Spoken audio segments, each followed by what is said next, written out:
Hi, Carol. Good morning. Morning.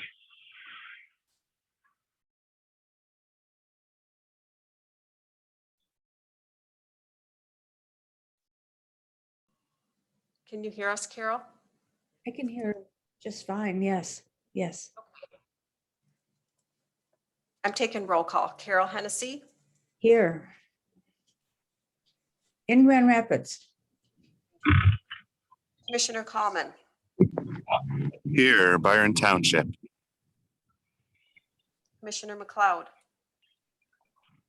Here, Kentwood, Michigan. Eggs, Here, East Grand Rapids, Kent County, Michigan. Chair Stuck. I'm here. All members are present. All right, great. This meeting is being held on a hybrid version, which is we are doing some of this live and some of this on the remote platform of Zoom.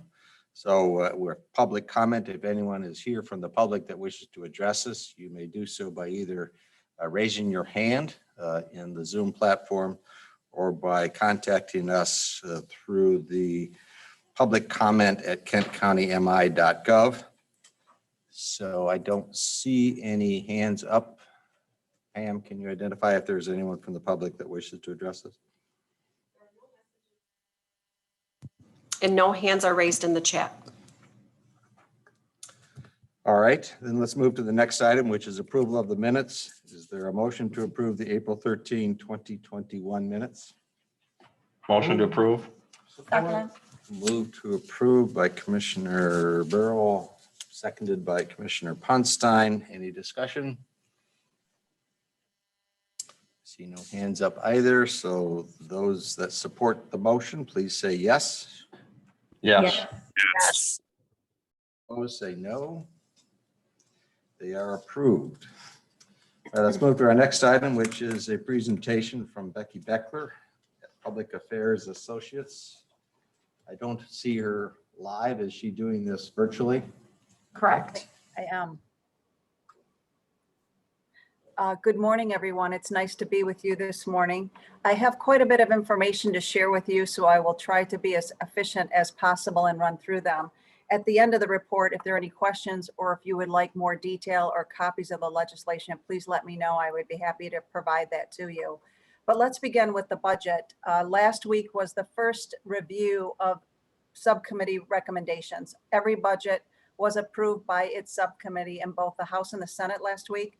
So it's the first chance for us to get a review and see where we might have some concerns. And we do have a couple items of concern that we will need to navigate through the process. And the first one deals with revenue sharing. While the Senate provided the 2% increase that the governor had recommended in her executive budget, they added some language, boilerplate language, that required any county with a retirement benefit system that was underfunded status must dedicate that increase to that system. In the House, however, they only provided a 1% increase. They also added the pension boilerplate, but they also added a requirement that you had to maintain public safety expenditures at the amount from the previous budget cycle.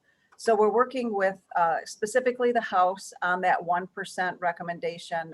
We find that unacceptable given this year of the budget where there is money, there isn't cutting of any budgets. We don't quite understand why a 1% increase is provided to a revenue sharing. I know most of this, I will say, is for negotiating purposes with the governor, but it still is something that we're going to continue to work on. The House also did something that was concerning as well, is they want to move to quarterly payments through this budget. The Appropriations Chair, Representative Albert, believes that that would provide more accountability and measuring with the governor's office. The Senate did not include that and doesn't really have an interest in quarterly budgeting, but that's also an issue that we'll have to continue to navigate through with the House. The second issue is the Michigan Indigent Defense Commission. While the Senate concurred in the governor's recommendation of $31 million for the MIDC, the House, while they kept the money in, moved it from the LAURA budget, which is the licensing and regulatory affairs budget, over to the judiciary budget. And most of you are new to this committee, but this is something. So this program was originally placed in the judiciary budget, But over concerns that the Supreme Court expressed some constitutional concerns, they moved it to the LoRa budget. In working with the Michigan Association of Counties, we would prefer it moved back to the LoRa budget. So we'll need to work with Representative Leitner in the House to see if we can convince her to move that back to the LoRa budget, where we believe it is probably the best placement of that information. There's also some other line items that I just want to run through to give you notification. Some of these were the same for the House and the Senate, so that's good news. But 14.8 million for county jail reimbursement program that was concurred in the House and the Senate. 5 million for COVID reimbursement for county jails for housing prisoners. That was only put in by the House. The Senate put a 10% increase in funding for essential public health. The House left it at the governor's recommendation. So that's a good spot for local public health that perhaps we could get a boost for them in their funding. $36 million allocation for federal state opioid response grants. That was in the House and the Senate. In the House, they increased the child care fund to 265 million. The Senate version kept it at 229 million. So we're hopeful that we can keep that House recommendation. 3.5 million for county indirect cost allotments. That was both the House and the Senate. And in the Raise the Age Fund, the House only put 9.1 million, where the Senate version has $14 million. So we have some work there as well. 26 million to fund the certified community behavioral health clinics. It's a demonstration program, both the House and the Senate. 4 million for county veteran service fund grants. That's the House and the Senate. 12.9 million for secondary road patrol program, House and Senate. And 10 million to phase out local CMH drawdown on Medicaid. That's just the Senate. I want to spend a little bit of time on the House because they made a more dramatic cuts to the budget. A lot of that is for negotiation, but I want to bring it to your attention because I'm sure some of the stakeholders will bring it to your attention. Perhaps the most dramatic difference is that the House did not include the extension of a $2 per hour raise for the direct care workers. As you remember, Governor Whitmer did propose that continuing that indefinitely. The Senate went beyond the governor's $2 and raised it 35 cents, $2.35. They also included $2 increase for frontline workers employed by child care institutions. So the total cost in the Senate would be 210 million, where the governor's recommendation was 110. The House also didn't include the governor's Michigan Reconnect or the Future for Frontliners program. Both of those are in the $30 million range. They also didn't include the 235 million for clean water grants and 35 million for debt services for the Flint water crisis. So there's a lot of work to be done. The House did most of this, I think, for negotiating purposes with the governor's office. They wanted to make a point, and they, as you recall from previous updates, they've been very strident in how they worked with the governor's office on the budget, and they continue to do so throughout this process. We don't have an agreement with the governor's office and the Senate and the House on budget numbers to try to get this at a conclusion, but we understand that they actually are now talking to one another and sitting down, and so we're hopeful in the next couple of weeks, perhaps we can get a budget deal. On the House floor this week, you will see a supplemental moving. It is still trying to spend the money that was dedicated to Michigan from last year from the federal government. The House will move theirs this week. The Senate has not yet put theirs together. They're working on it, as I understand it. So as soon as I get that, I will forward that to you for your review. The Senate Majority Leader is also working on a proposal of which he does not have any legislation yet, but it's something that I think we need to pay attention to. And he's attempting to craft legislation that wraps all physical and mental health services for Medicaid recipients under one single program. A lot of this is stemming from a court decision, KB versus Lyon, where a child was moved between CMH and emergency rooms. And so the state of Michigan had to come to an agreement and a settlement on that case. Right now, the Senate Majority Leader's proposal looks very similar to a proposal made in 2017, and it's referred to Section 298 boilerplate. It was not implemented, but since the Majority Leader is uniquely engaged in this issue, I bring this to your attention because I think you will see some movement, and perhaps you'll see some movement of legislation along with the budget process. He does not have any language to review at this time. He does have a slide deck that I sent to many of you I think a week or two ago, and that's really the only detail that we've been afforded at this time. The Senate is also having their second hearing on a very aggressive election package. It's a 39 bill package. They're having their second hearing. I think you will see that begin to move, but the Senate Majority Leader has made it very clear that he's willing to make changes and take a look at it. I believe that the governor probably will veto most of the package, but they do plan to move forward with it. The House has a less aggressive package. It's kind of a piecemeal approach. It's not a 39 bill package. So you'll see election reform begin to get some hearings, continue hearings over the next couple weeks. The House leaders, Representative Lozinski and Speaker Wentworth, have also agreed to a ethics reform package that I think you will begin to see on the House committee this week. It's part of the package of legislators and governors would no longer be exempt from FOIA requests.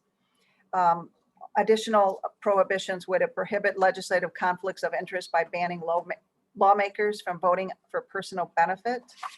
It would prohibit legislators from lobbying out of state to halt potential conflicts of interest. If you recall last session, we did have one legislator that was a registered lobbyist in another state.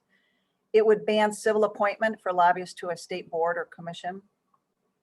It would also prohibit lawmakers or department heads from becoming lobbyists for 2 years after the end of their tenure or their term.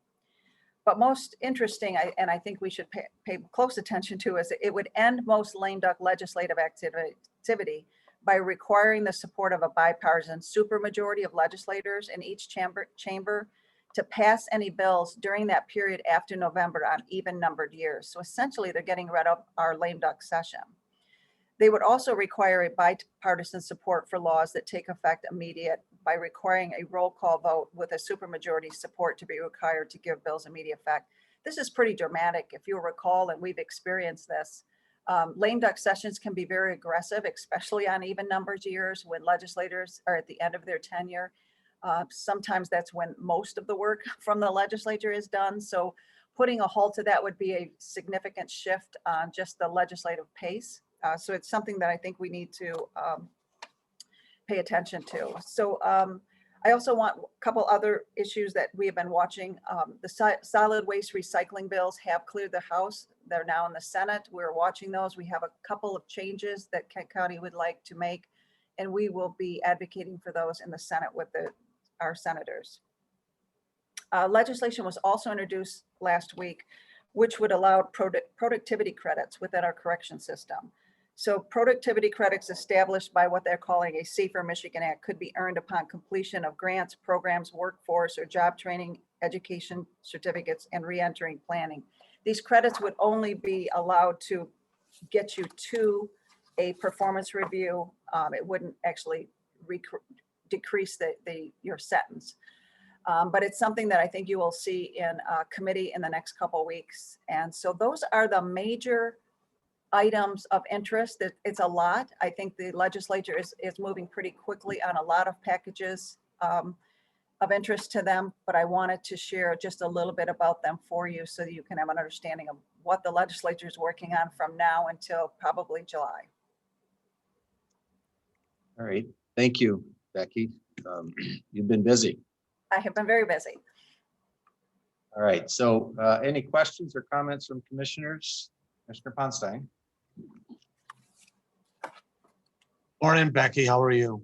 Good morning. How are you? Good. So just a couple quick things. So roads and infrastructure, is any movement on what they plan to do for the future? And then the second one, the good news is I'm starting to hear these ads more than the gambling ads, but I see the Pure Michigan ads are up and going. Did that funding get restored and even added to? Because I seem to see them 2-3 times an hour, depending on the program I'm watching. Yes, to address your first one, if you recall, Governor Whitmer had proposed $300 million for local roads and bridges for repair, something that's desperately needed. Both the House and the Senate have upwards of $260 million dedicated to that. So it's a point of contention, but there's still some significant dollars dedicated to that. Representative Elbert, who is the chair of the House Appropriations Committee, has also indicated that as part of that $5.7 billion that the state government will receive as far as the Recovery Act from the federal government, he would like to dedicate a significant portion of those dollars towards road funding. So I think you're going to see different efforts to put more resources into our roads and bridges. But for the most part right now, we do have money in there almost at the $300 million level that the governor had proposed. With regard to Pure Michigan, I know that the Senate has included funding for Pure Michigan. I will check on the House what they've done with that, but probably the ads that you're seeing are in the current year budget. So let me check to see what they plan to do going forward beginning October 1. Any other questions or comments? Those online as well? Commissioner Hennessy has a question. Commissioner Hennessy. The Michigan Association of Counties is having its conference this week, and one of its sessions is on septic policy, sort of a lingering issue for concern. Is there anything happening on that front to develop a septic policy? That's an excellent question, Commissioner. I will work with Dina. She has not shared with me any quick movement on some septic policy. That doesn't mean that there isn't, but let me check with her and I will get back with you today. Thank you. Any others? So I do have a couple, Becky, if I could. Back when 298, the concept of integration was floated out there under 298. There's pretty universal condemnation or resistance to that from various, whether it's the CMHA or whether it's the MAC, various associations and so on. Is that, I'm not sure I hear that this time around. The plan looks pretty much, I've read the review, it looks the same, pretty similar to what 298 was all about. Is the resistance from these various organizations the same as it was back in 2017? It is, it's coming at a little less aggressive level. And I think it is because of who is leading the effort. I was reminded by Representative Brana Colley, who chairs the House Health Policy Committee, when I met with her last week to talk about this, that when the Senate Majority Leader wanted to move a package, it was a dental therapy assistance. He basically stopped the legislative process until he got what he wanted. He wouldn't move anything off the Senate floor until he got what he wanted. So she reminded me of people are moving carefully because it is the Senate Majority Leader's priority. However, he is open to changes. And I think that's why you haven't seen draft legislation prepared yet.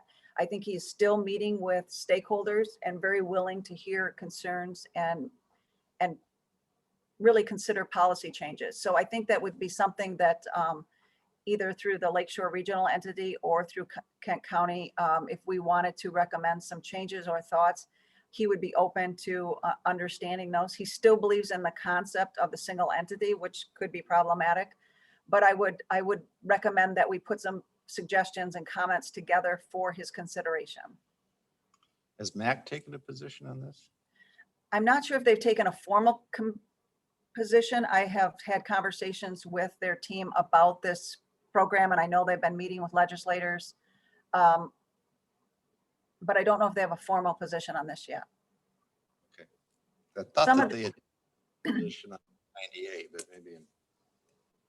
You know, some of the reason why I think people have not taken a position is because we don't know specifically what we're dealing with. I mean, we have a slide deck, which is very concerning, but we don't have legislation to review. And I think once the drafts are available, we will be able to, you'll see more entities, I think, come out with more aggressive positions. Oh, we'll watch it. So the other question on the direct care wage authorization, is there an appreciation of how disrupting even the debate is throughout the industry? I mean, for those of us that deal with that, to have it and then not have it and then wonder where it's going to come from next month is devastating. So is that appreciated at that level, the discussion that they need to have a long-term sustainable funding for this? You know, that's an excellent question, because it is, some of these, I guess, omissions by the House clearly were done for negotiation purposes. I'm sure it's going to be a very, very difficult vote when that measure, if it's still included on the House floor, because many legislators are very supportive of that $2 increase. It's important to our direct care workers to have that. So it'll be interesting to see how long they can sustain that position. As I indicated, the Senate not only endorsed it, but increased it. So they're in the minority on that clearly. And I think they're going to have a very difficult time getting their members to vote for that if it comes to the House floor, because that is a priority. And I think they understand that could be difficult for many stakeholders that are depending on that consistency of that wage. Very disruptive. Very. Thank you. Any other questions or comments? Don't see any others online. So again, thank you, Becky, for all your work and monitoring this for us. And we look forward to your next report. Thank you very much. All right, let's move to item number 4, which is a performance measurement review. Matt was here. He's going to do this virtually, I take it. Matt Wolford here for Bureau of Equalization. Good morning, Yes. Matt. Yes, good morning, Commissioner. Yeah, for the benefit of visualization, we moved this over remotely, so hopefully everyone can see and hear me okay. Well, good morning. My name is Matt Wolford. It's my privilege to give you a performance measurement review for equalization. Next page. I'd like to just simply thank the team that I work with. I'm here really representing a group of professionals. It's my privilege to present on their behalf.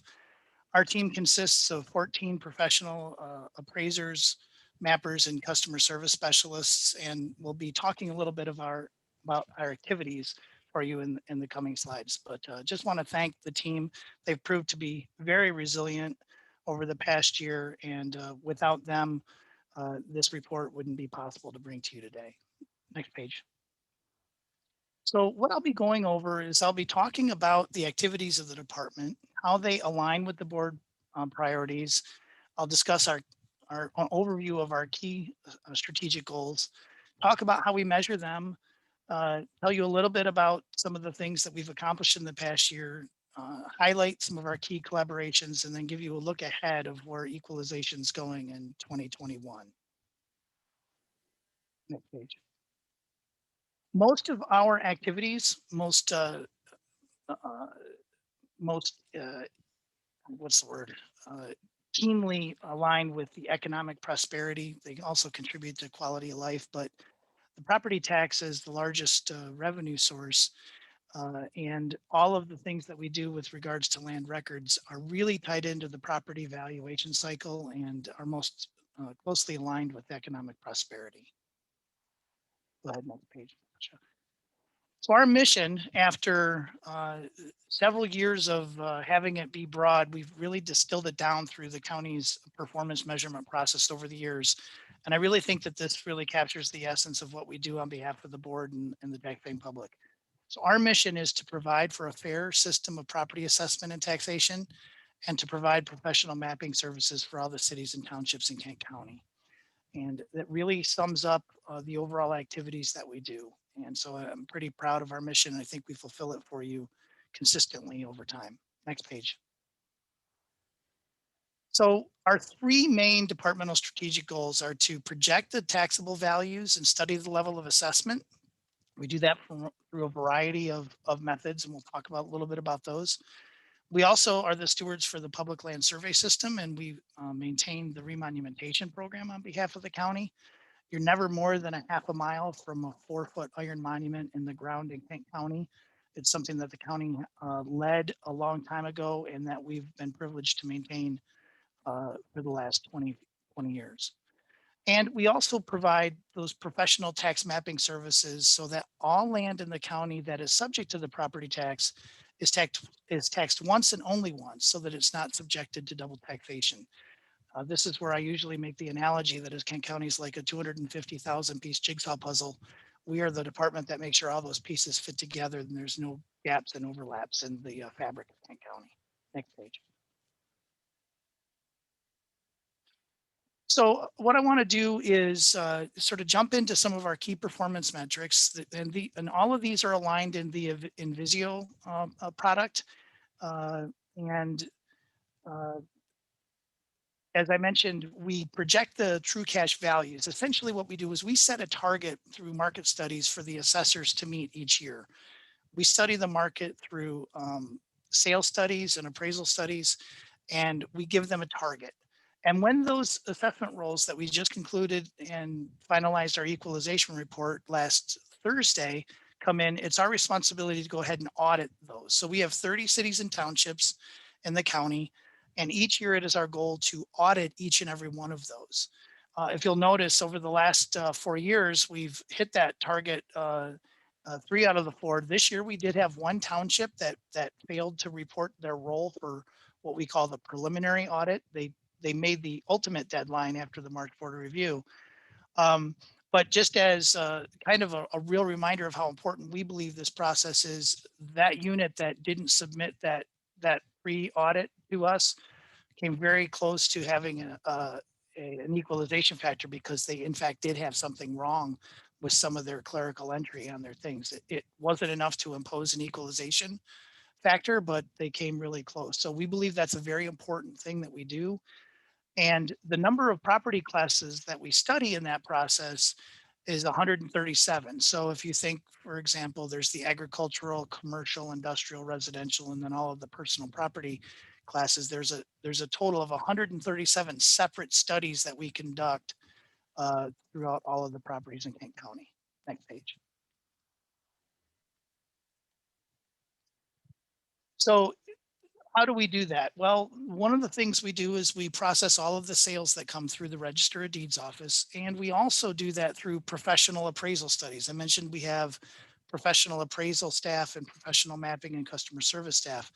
The professional appraisers in our department, they conduct on-site appraisals for all of the sold properties in the commercial and industrial classes. So what we need to do is we need to go out, and when a property is sold, we need to validate what the property characteristics are so that we can determine what the difference is between what the assessor has on their assessment record and what the market is telling us. So we go out there and we literally gauge the difference. Where's the market at? Where's the assessments at? And we determine vacant land value, and we then determine what's called an economic condition factor, which is really, it's the market adjustment. What is the market doing? You have land has value, improvements contribute to value. To what extent are those improvements contributing to value? And how are we going to include those in our studies? So if you look at the chart to the right there, in 2020, we went out on 410 of these sales in the commercial and industrial classes of property. And we would anticipate that that number is going to be somewhere between 350 and 500 again this year, depending on the number of sales that we get. That number fluctuates up and down based on market. And the chart on the left shows that we did in fact get to 100% of those sales that we identified as needing market analysis. Next slide.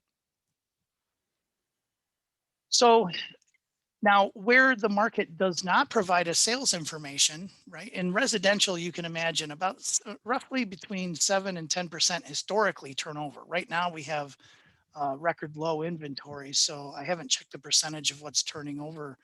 But in residential, we have more than enough information coming from the Register of Deeds to analyze the market directly from sales information. That's not the case in the agricultural, commercial, and industrial. We oftentimes do not have enough sales transactions in our ECF analysis to perform an independent market analysis. That is where our professional appraisal staff comes in, and that we go out and we appraise just north of 2,000 properties a year. And those 2,000 independent appraisals that we do amongst our appraisal staff have the same weight and force of an opinion of value of a sale. And so we do it through sales studies, we do it through appraisal studies. And each year, once our appraisal studies are done, we sort of reconcile with the local assessor. We can kind of compare notes and before we finalize our studies. But this is a very important element of what we do. And last year we did just over 2,000, 2,037, and that averages out about 400 and somewhere around 450 to 500 per appraiser per year. Next slide. So We talked about you're never more than a half mile away from a monument in Kent County. Back in the 80s, we established our program. In the 90s and the 2000s, we completed it through a state remonumentation program. We are now in a maintenance mode. And we have over 4,000 monuments in the ground, spaced a half mile away at section corners and also in the centers of sections in Kent County. Last year in maintenance mode, we maintained 172 of those monuments. And we work in a collaboration with the city of Grand Rapids, with the city surveyor acting as the county representative to the remonument program. I serve as the grant administrator. And through our office, we process all of the information regarding the monument. So each year all of the monuments that are reported to us that have been damaged due to construction, we inventory those and make a plan to maintain those. This fits very nicely into the goal for positioning the county for multi-generational growth, because the very system of private property rights is literally founded and tied to these monuments. So it's an incredible generational gift that we are passing on to the next generation as well. Next slide. So this one, I apologize. The second paragraph down is a repeat, but let's focus in on the top one, which really should be regarding the map. So on top of those monuments, of course, our staff of professional mappers is responsible for working with the local cities and townships to update those jigsaw puzzles, what we call the parcels, right? So each parcel, as a new subdivision comes in, we have to cut out the old parcels, retire those, and put the new ones in and make sure that they fit. In 2020, we did just over 5,000 parcel revised tax descriptions and map updates. And our goal is to have splits as they come in from the local units done within 30 work days. And we are able to meet that target pretty consistently. We do a date batch process with our splits right now, where we process things as they come in on a monthly basis by the local units. We are in the process of reviewing that. We have some of our processes that are geared more towards older paper-based ways. And so we're really wrestling with how do we take advantage of the digital workflows that are now available to us, so that we can become more of a, not real time, but more of a one parcel request coming in and getting a number and sort of a pre-assignment thing. So that's something that we're actively looking at. However, our professional staff of mappers does an excellent job each year of getting the splits out to the local assessors on behalf of the taxpayers. Next slide. So I mentioned at the onset that with the residential class, we have more than enough data to process the market information directly. We provide professional deed certification analysis and property sales analysis. And this comes from the Register of Deeds office. So each year we get anywhere between 25 and 30,000 documents a year coming through our office from the Register of Deeds. Last year we had 24,125 documents come through. And this is how we measure the residential market, as well as those sales that do come from all the other classes of property as well. Next slide. So I want to talk a little bit more about kind of our significant accomplishments. Some of these are recurring things, some of them are new. One of the things that we have been actively working on over the years is trying to innovate in the mobility space. We are our appraisal division is out in the field every day doing professional appraisals. We've instituted a program called Pivot Point, which allows us to interface with our property tax database in-house and provides an import-export functionality, where we're now being able to do much of our appraisals on iPads with hotspots. So there's a live connection back to the office to be able to connect to the county network. And then through a series of imports and exports, we use that for our appraisal gathering and note-taking in the field. We've also leveraged this product for damage assessment, and we have used this now for live mapping for some of our floods, and we've used it for some tornado damage assessment. And I'll touch base on that for a moment. This mobility solution, we're actually giving a presentation on at our national conference in September. And it's, we find it to be very effective. We're pretty happy with it. Can always do better, so we're always striving to improve on that, but we're pretty happy with that overall. Another sort of ongoing event that we've been a leader in is CAMA data standards. And this year, the State Tax Commission has adopted the CAMA data standards, which we've worked on for 4 or 5 years in earnest here. And we just led a workshop last week or the week before with our Kent County assessors to implement phase 2 of a rollout of the CAMA data standards. This is working to reduce the sort of Tower of Babel effect that we've had, where we all are working in the same systems, but each system in the state, over 1,200 units, has been configured slightly differently. And we're working systematically to, whether you work in St. Clair County or Kent County, that you're working from a standard data definition. And that's been an ongoing effort that we're very pleased with. Next slide, please.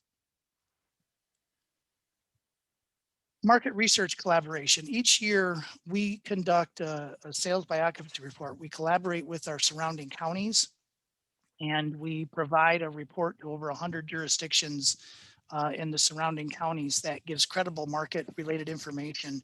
Again, and it's an outgrowth of our CAMA data standards initiative that we can provide this in a format that is useful for everyone. We also do market research on behalf of the local units in preparation for tax tribunal appeals. And so we're pretty proud of that collaboration. That's something that is well received by our colleagues in local cities, townships, and counties in the region. I mentioned a little bit ago that we're working on some system workflow improvements. This year, we finalized with the hard work of several PDM staff, registered deed staff, and IT staff, and our vendors.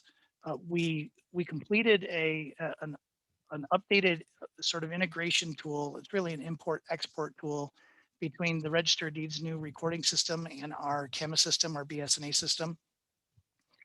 We're at a point now where within the next couple of months, we're going to be having some educational sessions for the assessors. And this is going to be an opportunity where what we've developed for ourselves internally will now be able to share externally with our assessing partners. And it should provide them the same benefit that is us, is where we've streamlined and been able to capture the leverage of a single point of entry at the Register of Deeds and import a lot of that data entry directly in for review, as opposed to rekeying it in. So we're pretty happy about that. And we have a series of seminars coming up with our local partners at the assessing levels to talk about ways that we can improve deed flow and also split flow. Next slide. And then finally, damage assessment. We've worked with IT over the years to successfully implement I referred to the floods that we used our pivot point. ITGIS team worked and the last flood that we did, we actually had a live link so that by the time the former emergency manager, Lou Hunt, came back from the final interview, between the porch and the car window where I was sitting, I was able to give him an instant live update in terms of the damage assessment. And that was just, for us, it was an example of leveraging the power of our data systems to pre-plan so that we can provide timely information back to the board in future incidents. So we're pretty happy with that.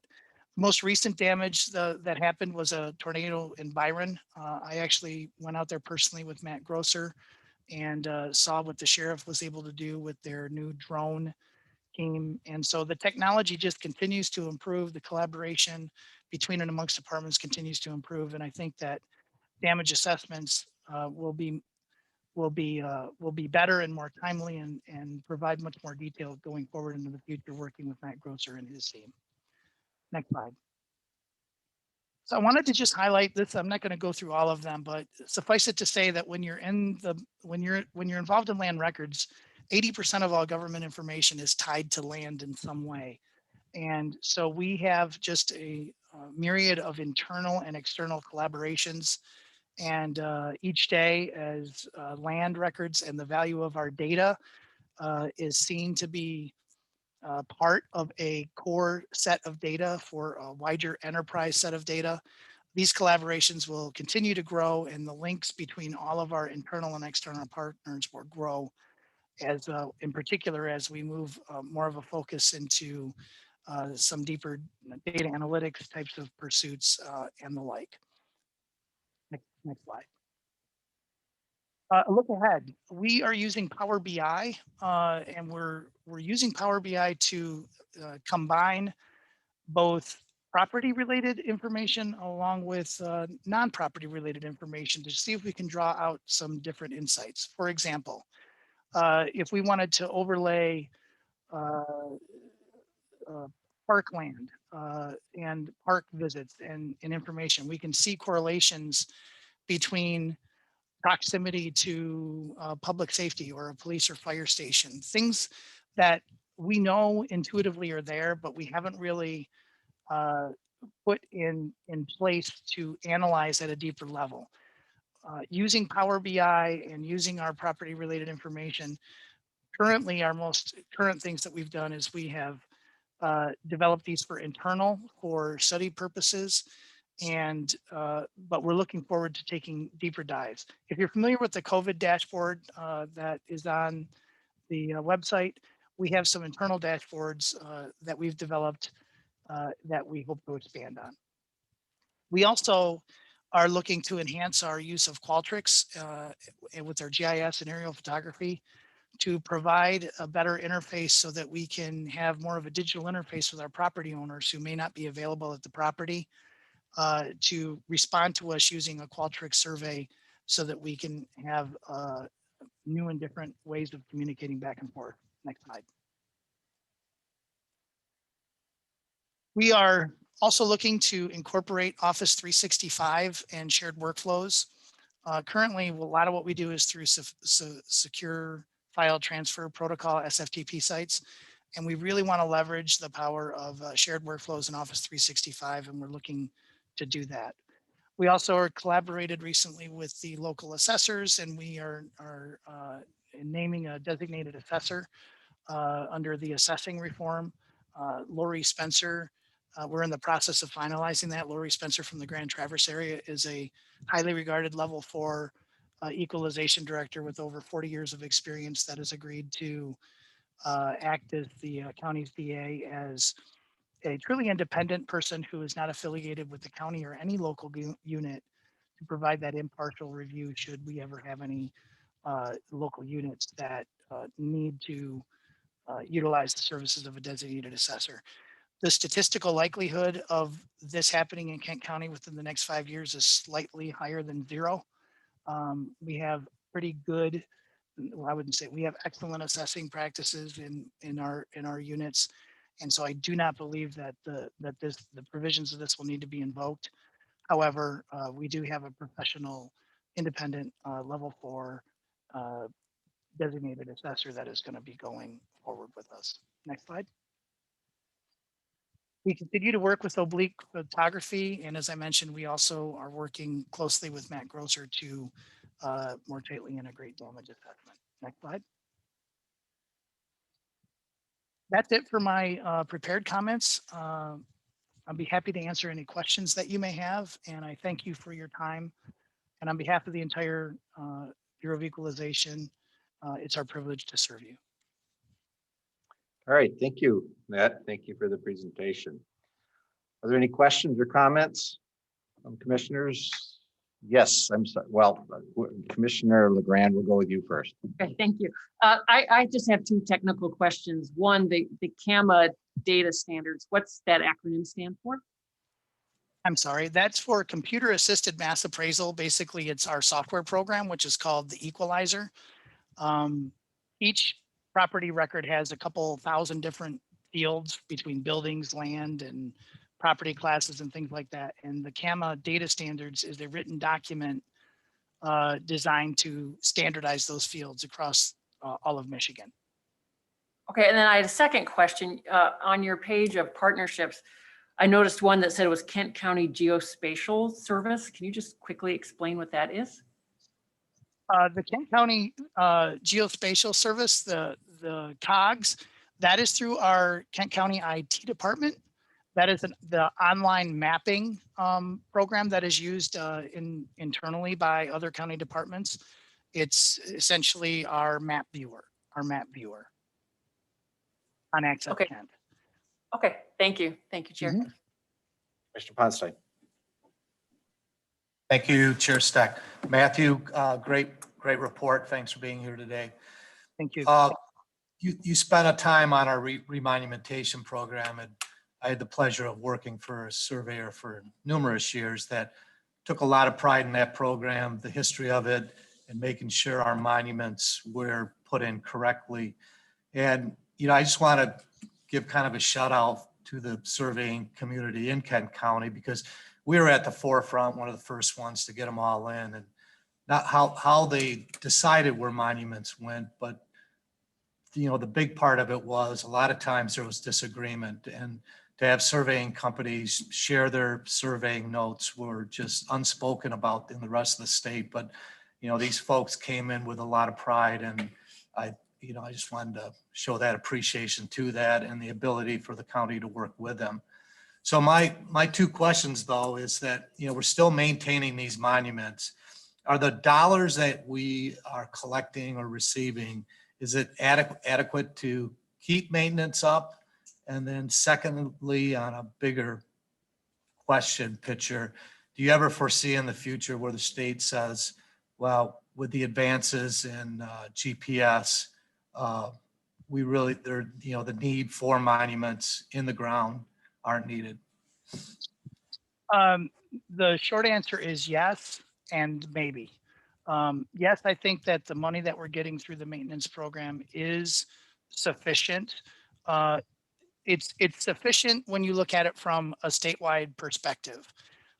Quite frankly, the need is greater in other counties who don't have the benefit of this wonderful grid. And so Kent County, we are in a maintenance part of the program. We're essentially a donor county because this is a redistribution program through the grant that we have.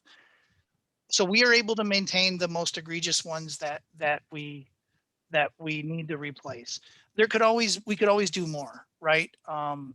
The more you review these things, the more you're maintaining it. And there's a real important sort of stewardship aspect to this. To answer the second question, I think it's a really good question because we do have modern GPS systems that are highly accurate and getting better every single day. But there's something about that iron monument. I think there's still a very tangible value to the iron monument.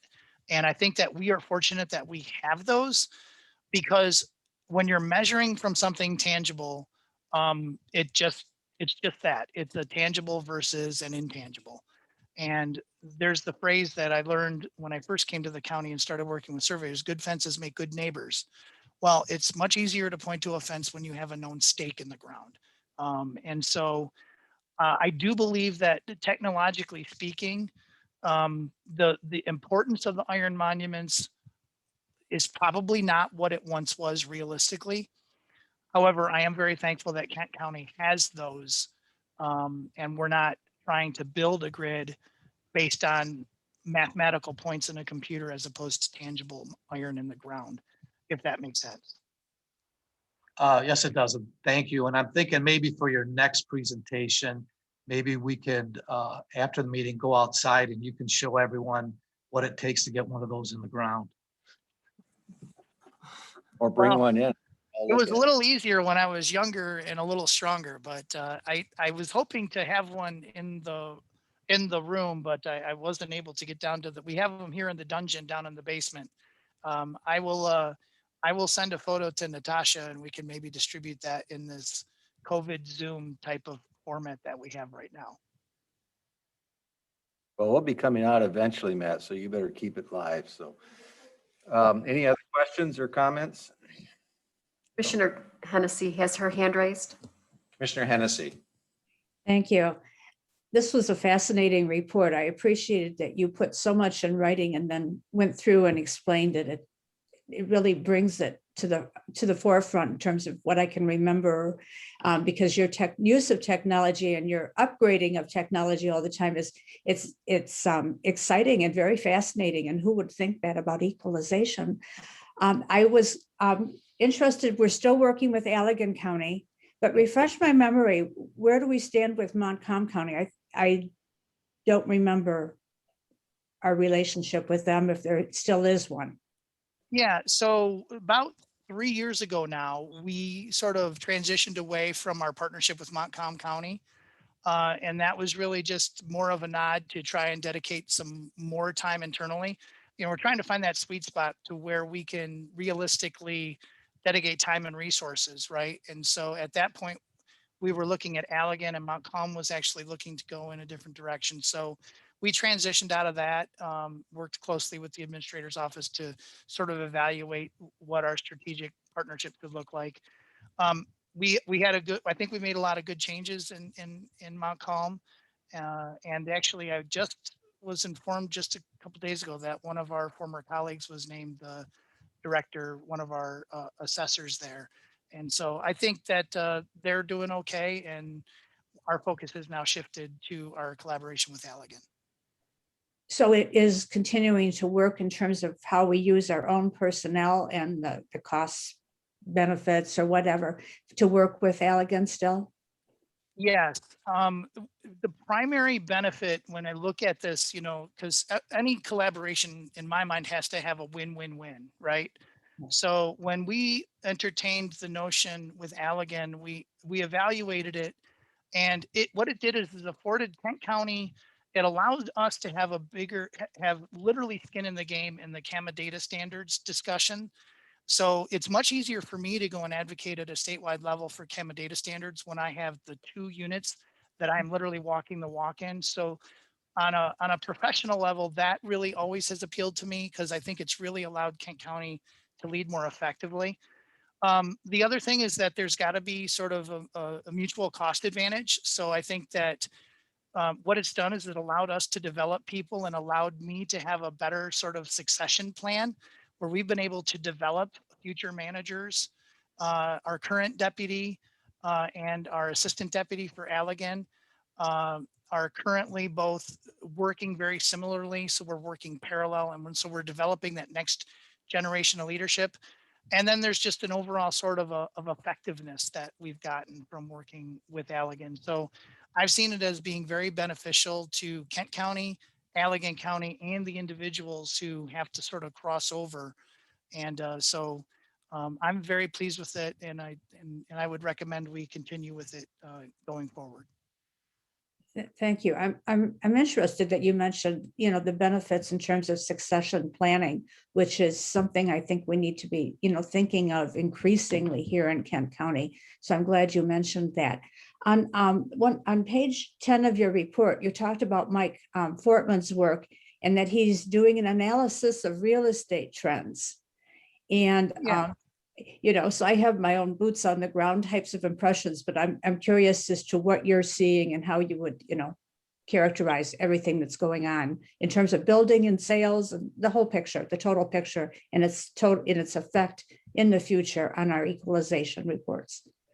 Yeah, so yeah, really proud of our association with Mike Fortman. Of course, he came here to equalization to defend the court, and he proved too valuable for just equalization. So now he's housed in the administrator's office, and I'm really glad that he's there. Mike is kind of the connection to what I was alluding to with Power BI and our analysis utilizing Power BI. Taking a deeper dive using our GIS and our Power BI to try and look at our sales, our trends, our occupancies, you know, slicing and dicing and stratifying our data in different ways to draw additional insights. Specific to, you know, sort of what I foresee with the county is West Michigan just continues, even in the pandemic, maybe even because of the pandemic, because of our demographics and because of our successful economy.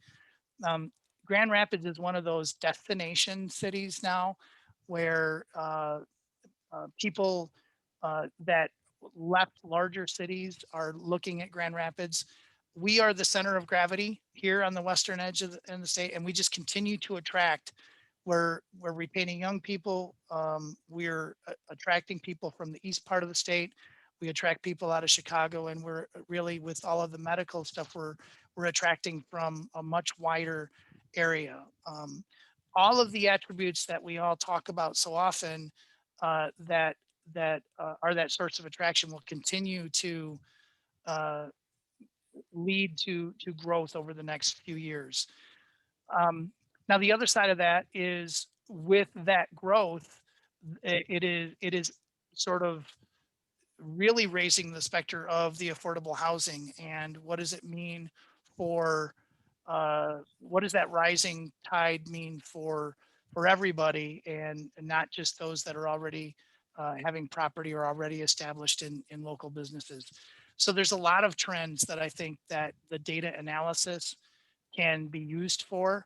And we are, for example, partnering with Calvin University. We have an intern looking at geospatial information in terms of that affordable housing aspects. So those are areas that typically, in my reports that you get, it's very numerical, and it's very, we're going up this percent, we're going up that.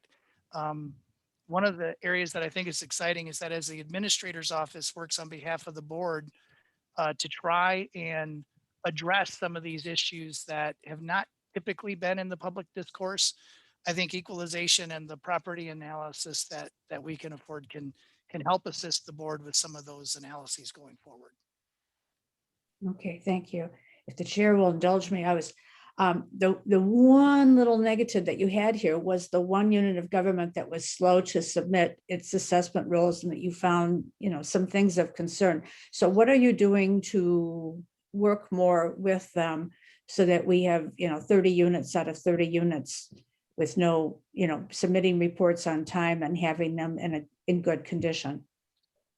Well, there's encouragement and admonition, as I would say, were the two words that we're doing.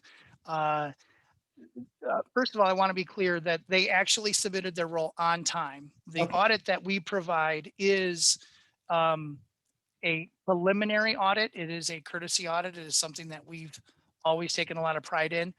And we're able to avoid those near misses, those clerical mistakes, through that preliminary audit. So I've talked with that assessor directly. There's technology issues involved and just sort of general awareness of things. So I'm pretty confident that we will be able to improve on that for next year going forward. Okay, thank you. This was an interesting report. Thank you very much. Thank you. All right, anyone else? If not, Matt, I would like to just follow up a bit on Commissioner Hennessy's comments about future trends, and just share a couple of conversations I've had over the last couple of months. One with a realtor discussing the dynamics of what's going on in residential sales at this point, which is a listing price is sort of a upset price, and the actual sale is how much above that is the market willing to pay. Suggesting in his comments that property tax entities must be rolling in the dough because these values are just jumping out of the sky. And then talking to an appraiser who discussed the process of appraisers sort of adjusting out the bubble effect. Can you just comment a little bit as to how you deal with that dynamic in the marketplace? Yeah, to your first point, Proposal A was a tax limitation proposal that we've all lived with since 1994, and it's working spectacularly. It is meeting its policy objectives of limiting the growth of taxable value. So while the general market, that's why we provide you with two sets of numbers. We have the state equalized value, which is a pure reflection of the growth of the county, and that's just over it's $34.1 billion, right? But the taxable value, which is limited to the CPI, right, is only at 26.5 billion. So there's $8 billion worth of market taxable value that is not being captured because Proposal A is working as it was designed. What that means for you and I on an individual property tax basis is that even though our house may have gone up 7, 8, 9, 10, 15%, our taxable value, if we still live there, only went up to 1.4%. And so it makes home ownership more affordable for existing owners. So when a property transfers, that becomes uncapped. And so new owners pay a disproportionately more than existing owners. But government does not achieve a windfall from the growth in state equalized value. We are constrained by the taxable value. On top of that, we're constrained by the Headley rollback limitations, which limit the millage rate. So we really have it, it's like a Chinese finger puppet, right? You can put your fingers in, but you can't get it out. We're limited in both aspects, and that is public policy. That is sort of the design of our system. So while it's true that we have record growth in property values, government revenues is not correlated with the growth of property values. It's correlated with the growth in the market as limited by inflation. So that's a key point. And I'm trying to, your second point, Commissioner, was what your question? Too technical on the adjusting out of the bubble effect of overbidding on real estate, but Yeah. But the reminder that the dynamic that's more critical for us to look at are these limitations in the state law and the Constitution on the Correct. growth of income, Yeah. even though the market is exploding.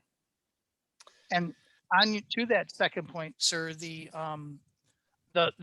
fee appraisers are having a difficult time because they have to measure market evidence from existing sales, right? And so if you're in a rapidly rising market, it's very, very difficult for an appraiser to anticipate at what premium, where does it stop? Where was that overbid asking point? Because the people that are in the transactions happening today are right at the tip of the spear of the trend, right? And so appraisers have to measure that from known sales. And that's a very difficult thing for them to do, to try and gauge how much of a premium over asking is there when they are constrained by using known values. So I always like to say in equalization, we follow the market, we don't predict it. Appraisers are asked to give loan to value ratios that are going to be acceptable for the sales prices. And I don't envy them right now in this growing market because that's very difficult for them to do. And then that'll create a problem on the financing side of it because the banks don't have a sufficient appraisal. So that is correct. So my other question was, I think last year, maybe the year before, we talked about the new aerial photography process that we undertaken. Have we completed that? Are we now equipped with a fully new set of aerial photographs for our GIS system? Yes, we had a 2-flight contract. Our flights were 2017 and 2020.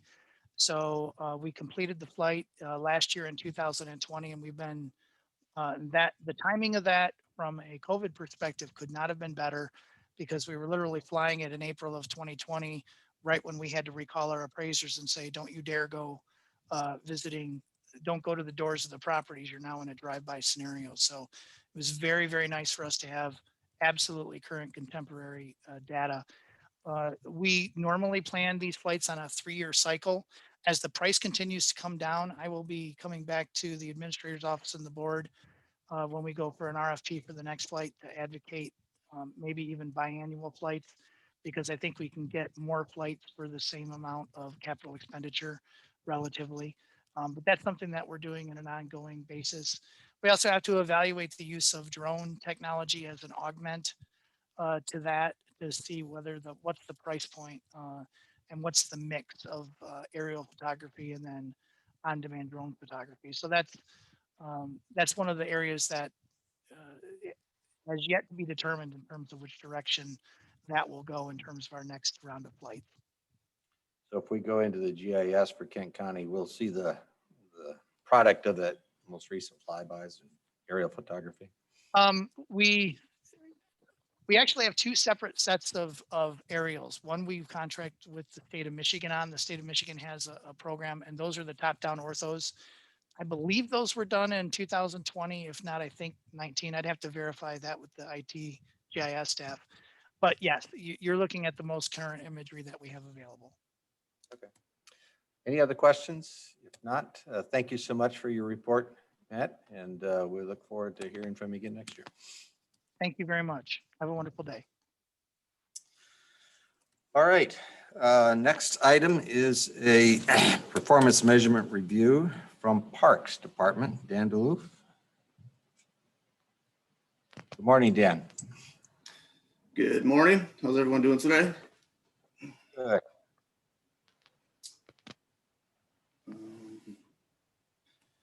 Having a little bit of trouble seeing my screen for some reason.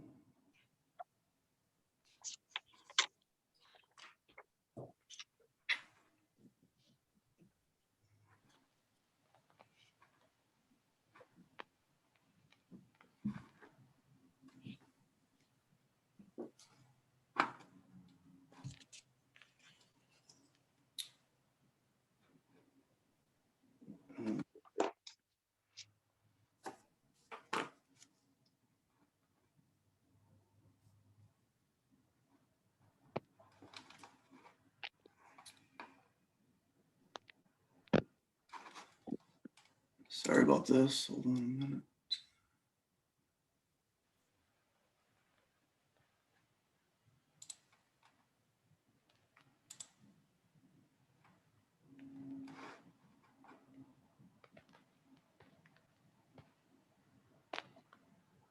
Or if you can have Natasha slide us through the deck slides presented.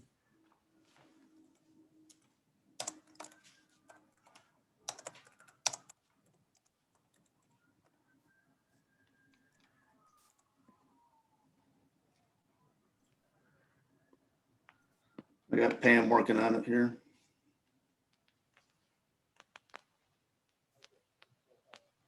Yeah.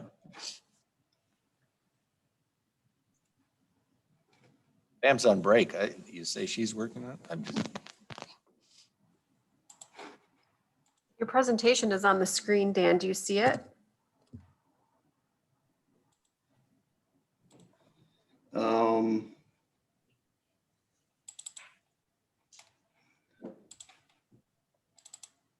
Yeah, I got to get it configured correctly, it looks like. So it's not showing up like it typically does. Do you have a PDF of the PowerPoint? I'm working to get that going right now. Sorry about this.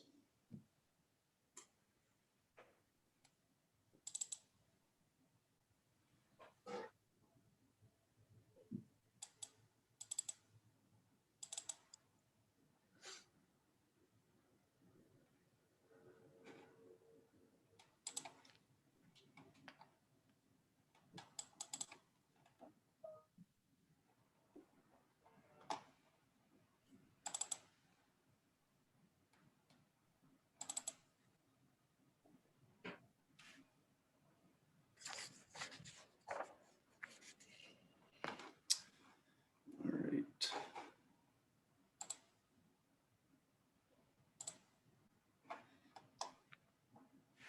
All right, I think this will work. So, good morning, everyone. My name is Dan Duluth. I am the Parks Superintendent. I appreciate you guys having me here this morning to talk about our performance measurements.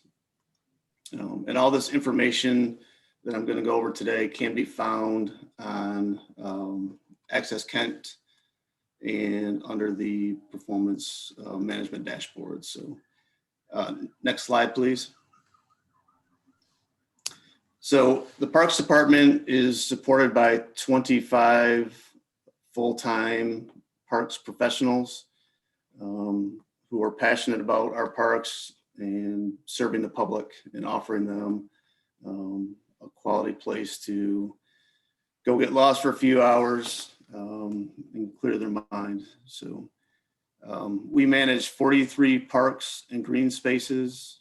We have over 7,300 acres in our system that we manage, over 100 miles of paved trails and natural surface trails. We average over 2,000 reservations per year, including many weddings, family reunions, company picnics, graduation parties, things like that. And we also hire around 100 seasonals per year. This year it's becoming very difficult to find kids that will work, but we're doing our best to get the word out. So next slide, please.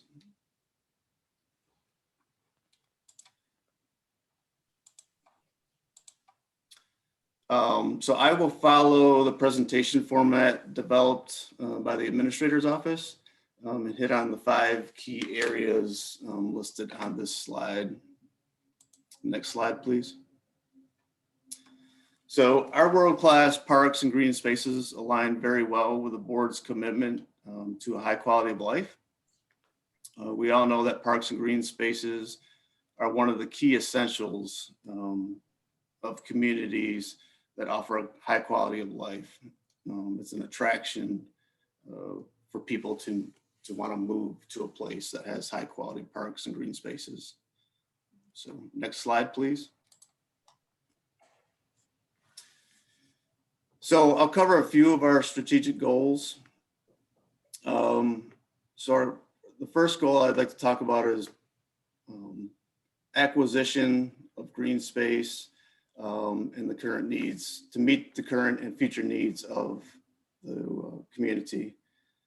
So this year we will add close to an additional 250 acres between Chief Hazy Cloud Park and Lowell Regional, with a total land value of over $4.3 million. The note I'd like to point out about the $4.3 million is the county's CIP contribution to acquire that property was only $290,000. So we have been very successful pulling together state grants, federal grants, partnering with townships, private foundations, a few DDAs that have helped out. And of course, our own Kent County Parks Foundation has been very helpful to acquire these properties.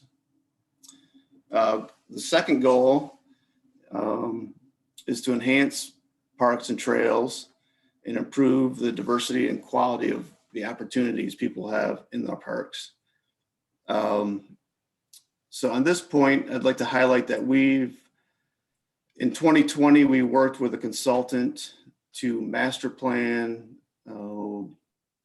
in a public process, a master plan for Wallfield Park and Thornapple Riverbend green space. And out of that came a report that we will use as a guide for our development over the next several years. This year we'll also be opening the newly renovated Dwight Liddell Park. There was if you remember from my last presentation, we have worked hard to remove some of the creek walls and to open the park up so to give people access to the water and also help mitigate flood damage downstream. And we've also added many smaller gravel parking lots to provide access for people that typically they haven't had access to some of our green spaces. And then goal number 3 is to protect the quality and sustainability of our funding and to diversify our funding sources. So as I mentioned, we've been very successful with state and federal grants. We're also reaching out to more local foundations. We're working hard to partnership with townships for acquisition and development, which we've been pretty successful with Canaan Township and Caledonia Township. And of course, our Kent County Parks Foundation is working hard to, reach out to donors and also find new donors that we can work with. And then I'd also like to just make a mention that there's also a value in the number of hours that people have donated to the Parks Department. So in 2019, we've had over 12,000 hours of volunteer work in our parks.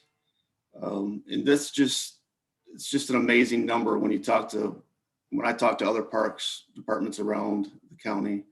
People are very envious of that. So it's something that we need to be proud of. And all the credit really needs to go to our volunteer coordinator, Jenny Signs. She's just a ball of energy, loves what she's doing. And she somehow has a knack to get people to come spend their time working in the parks for free. So, and she does all that on a part-time wage. So we're really lucky to have her. And she's hopefully, if you guys get a chance to come out to Wabasis this Saturday, you can see her out there. So next slide, please. So here's one of our key performance metrics. And this is another thing that we are very proud of. So we earn on average $2.4 million a year in revenue, which covers about 40% of our overall budget. We have 4 main sources of this revenue. The golf course brings in around $1 million a year. Millennium Park brings in around $500,000 per year. Our campground brings in around $375,000 a year. And then our enclosed shelters, we have 7 of those, bring in around $300,000 per year. And then the rest is in between some of our picnic areas, open shelters, some things like that. So it's something we're proud of. Last year, we did have a little dip in the revenue, but it was COVID. So unfortunately, it's just the way it works. But our revenues projections for this coming year are looking good. We've had a lot of people reach out to us because indoor venues are closed. So we're trying to capitalize on bringing people outside for weddings and things like that. So next slide, please. So I'll talk about some of our significant accomplishments and just highlight a few here. So Dwight Liddell Park, which I talked about previously. We are planning to open that hopefully in May, including new playgrounds, new creek access, paved trails, some boardwalks, overlooks, things like that. So stay tuned for an announcement on that. We also completed the missing link to the Fred Meyer Pioneer Trail along West River Drive, which had a $220,000 donation from the Meyer Foundation, which helped us close that gap. So it was very beneficial. Next slide, please.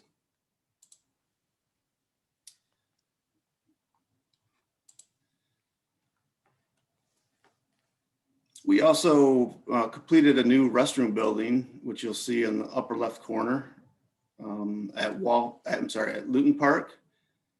This is a highly popular trail running and hiking and mountain bike destination within the county.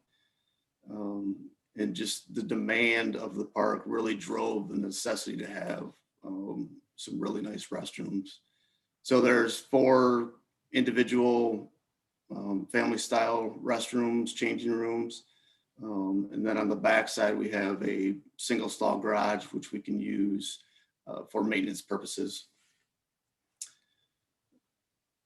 We also acquired the Millennium Gateway property on the corner of Maynard and Butterworth. That's been a long process to go after that property, and eventually we'll be working with the Parks Foundation form some type of a nice gateway entry into Millennium Park. And then the bottom right corner, you'll see we've been working on our office site. So this is our newly renovated maintenance garage. And we are also adding a maintenance facility next door to that, or renovating facility next door. And this will kind of match the look of our new office building, which is currently under construction. So there's been quite a bit of earthwork moved, and a new entry drive has been gravelled in. So we are making some good headway on our new office building as well. So we are working with facilities to have some really good drone photos, time-lapse drone photos of that process. So that's something that hopefully at some point we can show you those pictures as well. Next slide, please. And then I'll look ahead. So this year is a pretty big year in the department for some retirements. If you remember last time, I talked about 2 employees that have had over 50 years of service to the county. This year, one of them will be retiring, Neil Oliver, over 51 years of service. And then we also have 3 others that have spent a lot of time here, over 173 years of combined experience. We have Clint Keeney at 45 years, Ray Palmer at 41 years, and John Lunicky was at 36 years. And they will all be retired by the middle of June here. So a lot of knowledge will be going with them. Fortunately, we have good relationships. So if we do have a couple questions, they're only a phone call away, and they're obviously willing to help us out where needed. So, but it's an opportunity to bring in some new people and, you know, have a succession plan to move us forward as so. Then also our 2021 season, a few updates. So our official season operates May 1st to October 31st. We've typically started a soft opening of parks as the weather permits, early April, mid-April, and then trying to take that into November if possible. But a lot of that depends on the weather. None of our restrooms are heated. So we really need to make sure that when we do finally turn the water on and have all the testing completed, that the weather is warm enough where we won't have any freezes. So if you remember last week, there were some pretty good snow squalls. It's just, so we got to pay attention to the weather before we do a full opening, like many people would like us to do. So it's an education process on our end. So we also opened the campground this past weekend to one of the best opening weekends ever. A lot of people last year bought a RV and said, hey, let's get out of town and work remotely. So people are really wanting to get out this year and use those as well. So our campground is open. We'll have 3 new rental cabins opening this summer at Wabasis. Dwight Liddell Park, like I talked about, will be opening in late May. I'll also mention that we are working with DPW and the Parks Foundation to increase our recycling and efforts in our parks this summer. So you'll be seeing new recycle bins, and it's something that we're going to try to educate. We're using the same language that DPW uses everywhere. So we're bringing that into our parks department as well. So, and then we're also planning ahead for our 100-year anniversary campaign, which is in 2024. And you should be seeing some information coming through the administrator's office in regards to that. And then finally, we're just everyone at the department is really excited. We broke ground on the new office, and hopefully by the end of the year, we will be in our new office. So we can have a little celebration and invite all the commissioners out to take a look around. So next slide. So that's all I have for you. I'm here for any questions or comments you may have. All right, good. Thank you, Dan, for that presentation. Are there any questions or comments from commissioners?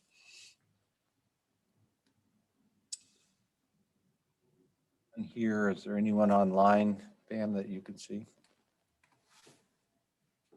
Commissioner Hennessy has her hand raised. Commissioner Hennessy. Yes, again, I have my hand raised today. This is another interesting report.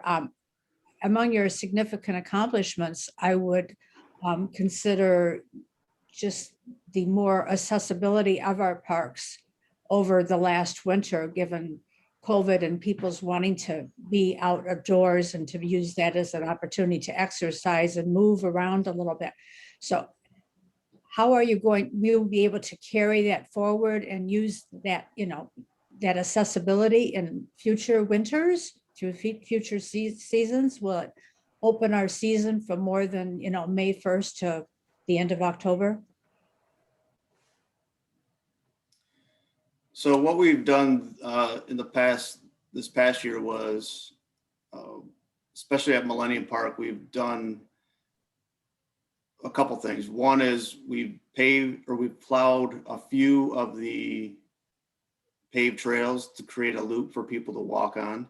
And that also provides access to the company that services the oil wells. So we've worked with them to do some plowing to keep those open. And then we also have groomed a lot of trails within Millennium. And we've received a ton of positive feedback for people cross-country skiing, riding their fat tire bikes, snowshoeing, things like that. So, and we've also worked to keep gates open. And then we are moving forward.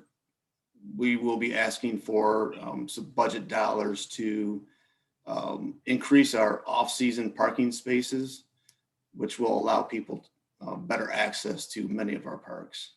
So if I could follow up, then how are you going to, at Millennium Park, which I'm the most familiar with, there sometimes parking lots would be open or not open. How are you going to evaluate what people need, what is effective, how you can, just best meet the people where they're at in terms of their use of the park? So moving forward, let's say at Millennium, we've seen a huge influx of people over the last year. So we are working to keep that open year round, the gates open year round. Obviously the restrooms we cannot at this time, but so we are providing as much access as we're able within the budget we are given to have that open. So does that answer your question? Maybe. So what are you going to be asking for in the budget? Are you going to be asking for more so that this can be used year round? And I was curious, you talked about the new restrooms at Luton Park. Are those available during the winter? Are you going to be, there was only one little outhouse available this winter at Millennium Park. Are you going to do more? And if moms were over at the playground, it was a heck of a long walk back to where that one little outhouse was with a bunch of kids in tow. So we will be asking, obviously, for more resources to meet the demand that the public has, put on us. So, we are working on putting a plan together for some restrooms as well. So you will be seeing some of that come through during this budget cycle. So is Luton Park available year round, the restroom? It is not. But we do have a portage on there in the off season. Okay, but that is a park that is of particular use during the winter because of the cross-country trails, right? Correct. Yeah, I think that this whole restroom use and use of it year-round needs some consideration as we move forward. And, a part of the total evaluation that I do see as, being useful as we move into people recreating in the parks on a year-round basis. I am curious too, and I asked this question for informational sake, not to, but how, you mentioned it a few times yourself, but I'm just curious, how do you characterize your relationship with our Parks Foundation and the work between the two organizations? So Sam, Moore, and myself, we talk several times per week. We're out in the parks probably once a week, once every 10 days. So yeah, we've got a great relationship. We're always talking to each other, and Al Jano's been involved in that as well. And then Wayman, of course, is part of that conversation many times as well. So yeah, I think we're doing great. There's always more we can do, but I feel we're doing well. Allow me to reframe it a little bit. So what is your role and what is the foundation's role? I mean, I sometimes get confused when I hear, volunteers or fundraising or money towards parks. I'm sometimes a little confused myself. Can you delve more into what the relationship is in the roles and responsibilities of your department versus that of the Parks Foundation? So the easiest way to say it would be the foundation is used to raise money to help us offset costs of acquisition and development. The Parks Department itself, we operate all of the parks. We operate the volunteer services. So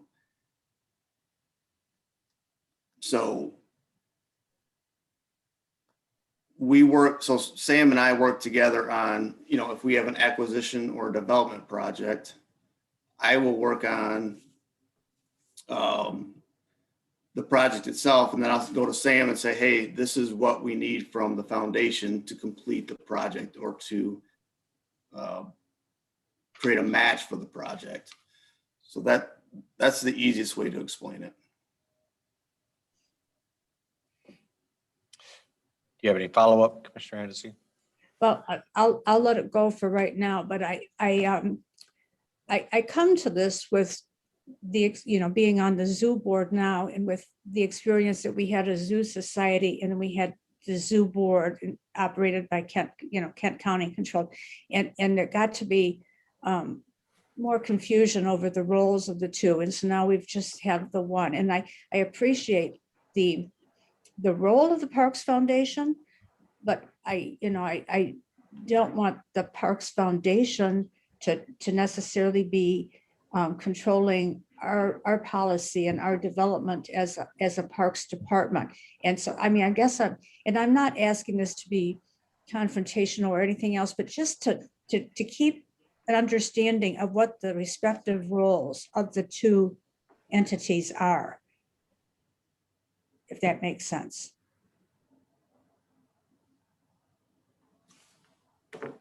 Yeah, I'm not sure that requires a response from Dan now, but certainly Okay. that conversation can continue. Okay, appreciate that. Thank you. Other questions or comments? Don't see any others online. Just quickly, Dan, the new entrance at Millennium Park. I know that you've acquired the land, or the foundation is, I'm not sure which, is somewhere in there, but what's the target for that work? Target time? We're several years away from that, I would say. So. The other question I had is what's your understanding of the mix between resident and non-resident use of the parks? And has that changed during COVID? So it's difficult for us to gauge since we don't have entry gates that track who's coming and going. So that is something that we will be working with the administrator's office on and using the Qualtrics system to do some surveys in the coming years. So I know that question's been asked several times in the past, and that's something we are planning to work on. So. Okay. All right. Good. Anything else? If not, thank you for your presentation and all your work. I drive by Butterworth and I see the excavators out there, so they're working hard. Good stuff. Thank you. Okay, let's move to item 6. Jenny, are you going to present this one? The action requested is to recommend to the Board of Commissioners to appoint Commissioner Stan Ponstein to the Board of Public Works to fill an unexpired 3-year term ending December 31st, 2021. A commissioner vacancy has occurred on the Board of Public Works. A commissioner who represents the cities of Walker, Kentwood, East Grand Rapids, Wyoming, Granville, Cedar Springs, Lowell, and/or Rockford is qualified to fill this vacancy. It is recommended that Commissioner Stan Ponstein be appointed to the Board of Public Works to fill the unexpired term ending December 31, 2021. Is there a motion? Moved by Commissioner Burrow, supported by Commissioner Teal. Any questions? Comments? I guess I can't see it on my screen, can I? I'll have to rely on you. There are no hands raised in the chat. All right. So I'm not sure this needs a roll call. Just all those that support it, say yes. Yes. Opposed, say no. It is supported. Very good. And thank you for your willingness to serve, Stan. Item number 7, another appointment to the board. If you would present that one as well, Jenny. Yes, the action requested is to recommend to the Board of Commissioners to appoint Martha Burkett to the Lakeshore Regional Entity Substance Abuse Oversight Policy Board to fill an unexpired 3-year term ending December 31, 2022, and Henry Foos to the LRE Substance Abuse OPB to fill an unexpired 3-year term ending December 31st, 2023. Midterm vacancies have occurred on the LRE Substance Abuse OPB. Solicitation took place to fill the vacant positions. An interview team consisting of Commissioners Stan Ponstein, Carol Hennessy, and Matt Coleman reviewed applications for the vacancy. The interview team is recommending the appointments of Martha Burkett and Henry Foos. It is recommended that the Board of Commissioners appoint Martha Burkett for a 3-year term expiring December 31st, 2022, and Henry Foos for a 3-year term expiring December 31st, 2023, to the LRE Substance Abuse OPB. There a motion to approve this action item? Moved by Commissioner Ponstein, Support by Hennessy. supported by Commissioner Hennessy. Any discussion, questions? Yes, Commissioner Ponstein. Thank you, Chair Steck. So, yeah, we had 2 openings, and fortunately, we only had 2 people apply for it, but that doesn't say anything less about them. These 2 candidates, I think, are going to be an excellent fit on the LRE Substance Abuse Advisory Board. They both come with a background and a passion for mental health and substance abuse. So I welcome their willingness to serve and look forward to the service they do, not just for us, but for the whole Lakeshore regional makeup of counties. Thank you. And of course, Commissioner Ponstein, you sit on the board, so you know what you speak. Anyone else? If not, all those that support the motion, please say yes. Yes. Those that oppose, say no. All right, it is approved. And we will thank them for their willingness to serve on that important board. All right, any other miscellaneous? Any from the online virtual participants? All right, well, I have nothing else at this point. We've gone long. Thank you for your patience and your participation. We stand adjourned.